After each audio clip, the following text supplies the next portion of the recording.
नमस्कार दोस्तों, कैसे हैं आप लोग गाइस। उम्मीद करती हूँ आप सब लोग बहुत अच्छे होंगे। तो जी हाँ, आज हम बात करने वाले हैं प्रॉपर्टी डॉक्यूमेंट से रिलेटेड। ये बहुत ज़्यादा इंपॉर्टेंट वीडियो है क्योंकि प्रॉपर्टी रजिस्ट्री से भी ज़रूरी हैं ये डॉक्यूमेंट्स। इसके बिना मुश्किल होगा लोन और बेचना। क्या न्यूज़ है, काफ़ी डिटेल पर बताऊँगी और प्लीज़ इसको ध्यान से देखिएगा और काफ़ी सीरियसली आप लोगों को लेने की ज़रूरत है। मकानों या संपत्ति खरीदना एक महत्वपूर्ण कार्य है जिसमें बहुत समय और धन की आवश्यकता होती है। यह सिर्फ पैसे का लेन देन नहीं है, इसमें कई कानूनी पहलू और जटिलताएं हैं। इसलिए प्रॉपर्टी क्षेत्र में धोखाधड़ी आम है ताकि निवेश सुरक्षित रहे और भविष्य में किसी भी समस्या से बचा जा सके। सही जानकारी और सावधानी से कदम उठाना महत्वपूर्ण है। किसी संपत्ति को खरीदने और बेचने के बारे में इतने सारे दस्तावेज और प्रक्रिया हैं कि आम आदमी को समझना मुश्किल हो जाता है। नॉन एकम्ब्रेंस सर्टिफिकेट भी इसी तरह का दस्तावेज होता है। दस्तावेज प्रॉपर्टी से जुड़ी रजिस्ट्री और म्यूटेशन की तरह ही महत्वपूर्ण है। प्रॉपर्टी एक्सपर्ट्स कहते हैं कि संपत्ति खरीदने में रजिस्ट्रेशन पेपर और म्यूटेशन डॉक्यूमेंट के साथ गैर समन्वित सर्टिफिकेट भी ज़रूरी महत्वपूर्ण है। दिल्ली और मुंबई जैसे बड़े शहरों में जहां अधिकांश फ्लैट या मकान बिल्डर से खरीदे जाते हैं और कोई जान पहचान नहीं होती, ये सर्टिफिकेट अनिवार्य है। यह संपत्ति पर कोई कानूनी प्रतिबंध या बकाया नहीं है।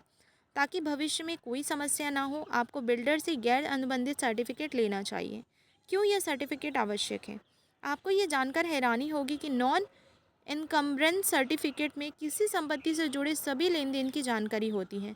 नॉन इनकम्बरेंस सर्टिफिकेट में अक्सर संपत्ति का पूरा इतिहास होता है, अर्थात 12 साल के लेन देन की जानकारी होती है। जैसे उसे किसने खरीदा, किसने बेचा, उसका मूल्य क्या था और उस पर ऋण है या नहीं। ऐसे में बैंक आपसे नॉन इनकम्बरेंस सर्टिफिकेट मांग सकता है। अगर आप प्रॉपर्टी खरीदने से पहले लोन लेना चाहते हैं या प्रॉपर्टी खरीदने के बाद लोन लेना चाहते हैं, यह सर्टिफिकेट आपको भविष्य में इस संपत्ति को बेचना चाहते हैं तो भी मदद करेगा। कहाँ सर्टिफिकेट मिलेगा ये भी बता देती हूँ। नॉन इनकम्बरेंस सर्टिफिकेट पाने के लिए आपको तहसीलदार कार्यालय में एक फॉर्म भरना होगा। इस फॉर्म पर 2 रुपये का गैर न्यायिक टिकट भी लगता है। फॉर्म के साथ सर्टिफिकेट लेने के कारण एड्रेस प्रूफ की अटेस्टेड कॉपी भी होनी चाहिए।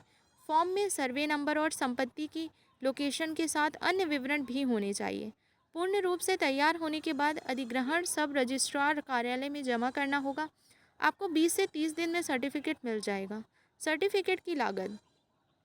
आपको सर्टिफिकेट प्राप्त करने के लिए प्रशासन को फ़ीस जमा करनी होगी।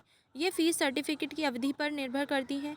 आमतौर पर सर्टिफिकेट वित्त वर्ष के अंत तक ही लागू की होता है। उदाहरण के लिए, यदि आपने नवंबर 2023 में 10 वर्ष का सर्टिफिकेट मांगा है और आवेदन किया है, तो आपको सर्टिफिकेट केवल 31 मार्च 2024 तक मिलेगा। इसलिए आवेदन करने से पहले सर्टिफिकेट की अवधि और शुल्क का सही मूल्यांकन करें ताकि आपकी आवश्यकताओं के लिए उपयुक्त हो। ये थी कुछ इम्पोर्टेंट महत्वपूर्ण वीडियो जो आपकी प्रॉपर्टी राइट्स को लेकर थी और बहुत सारे लोगों को इस चीज़ के बारे में नहीं पता होता है। तो आई थॉट कि आप लोग के लिए वीडियो बना देती हूँ, जिससे कि अगर आप लोग फ्यूचर में कोई भी प्रॉपर्टी या एसेट्स लेने के मूड में हैं तो प्लीज़ इन चीज़ों का आप ध्यान रखें और पूरी कोशिश करें कि आप नॉन इनकम्बरेंस सर्टिफिकेट को ज़रूर बनवाएं।